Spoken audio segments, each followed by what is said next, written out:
Hello from nowhere. I'm Kurt the Gardener, and we're high atop Mystic Mountain in the fantastical forest of nowhere. And if you've come by to visit with me today, I want to say thank you and I appreciate it. And I want to take a second to tell you, if you want, subscribe, like, share the channel, hit the bell, ring the bell, and any other iterations and incarnations of that are available to you if you want.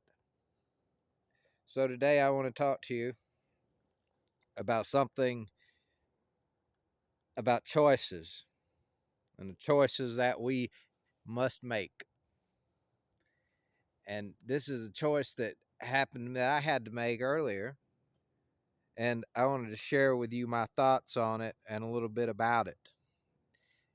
And if I help you out in any way, I so much am grateful that I got that opportunity. The choices we must make.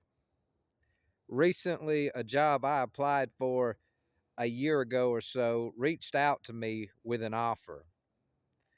I have no real reason to accept it.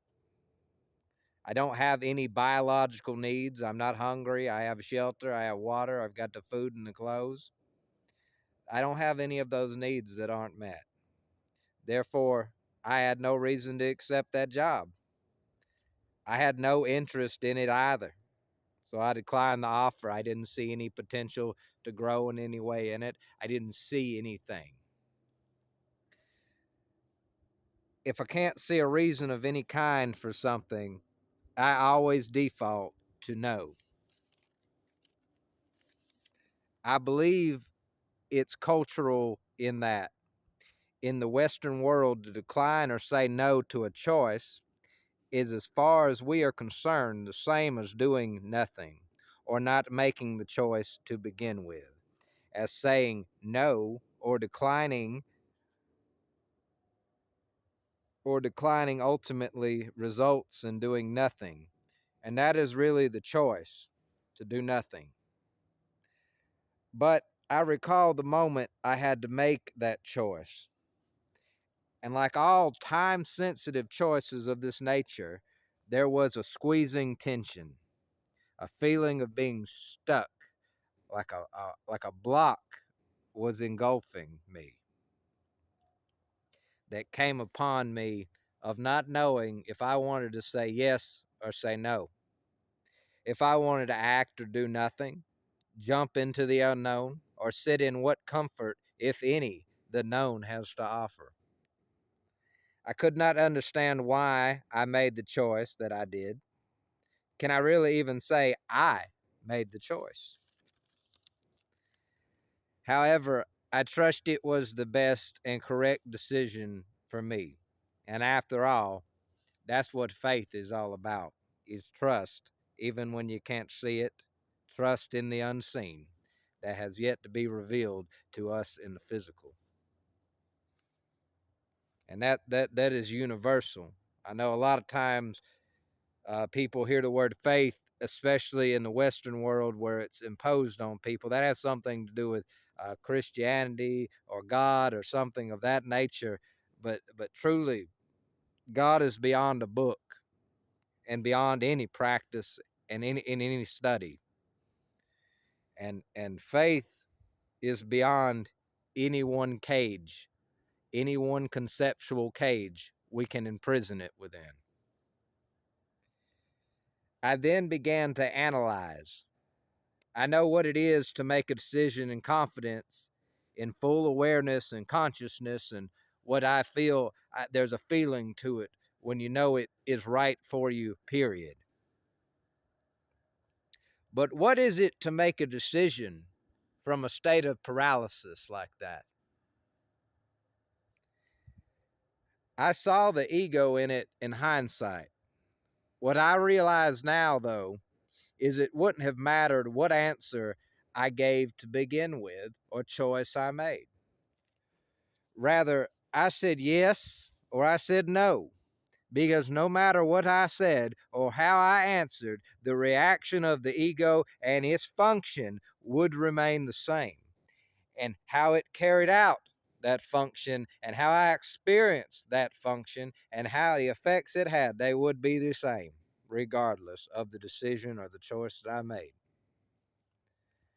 I would still be unbalanced as a wheel out of kilter, swinging back and forth, never linearly as I spun and spin, never smoothly as I turned, always noise in the waveform that resulted from my choice made from tension, a stuck place, or a paralysis, or a paralyzed place, and pressure. You see, I was as a wheel spinning along my path, and I was spinning and spinning and going and flowing. And then came a decision and choice, or a pothole, if you will, that we must hit, and we all will have to hit them in this life. That will throw me, you, and anyone who hits it, the wheel, out of balance. That will turn the smooth ride into a rough ride. Evasion and avoidance is not always possible, and imbalance is guaranteed in life. I hit the pothole when I made the choice, and out of balance I went and became. I said no, and the ego triggered. The ego came to life and began to gaslight. It gaslit me with a campaign of regret that somehow I missed out on something. It couldn't even tell me about it couldn't even tell me about what's supposedly in the future that I missed out on because of what I did in the past. But the ego, couldn't tell me about the future even if it wanted to, because the future isn't real and doesn't exist. But the identification we have imposed upon it most certainly does. And that means this in simple terms: we have labeled and thus identified through concepts that the fiction is the absolute future. And that's not possible because the future hasn't happened. Therefore, it cannot and it is not real. It cannot be real and it is not real. And thus, no one but by God can know it. This must be known also, that even if I had said yes, I would have had the same egoic experience because, quote, because you made a decision in the past or did something in the past, you will miss out, or this will happen in the future, or this won't happen in the future. This is the workings of the unreformed ego. It is by ignorance, blindness, unknowing, not being aware and unconscious that we play into this ego. So go make some choices and go mess some things up and go break some things, but don't actually break things. That's esoteric and has another meaning. So if you came by and you enjoyed what I had to say today and you enjoyed it, I appreciate that. I appreciate you coming by. I'm Kurt the Gardener, and you're always welcome here in Nowhere.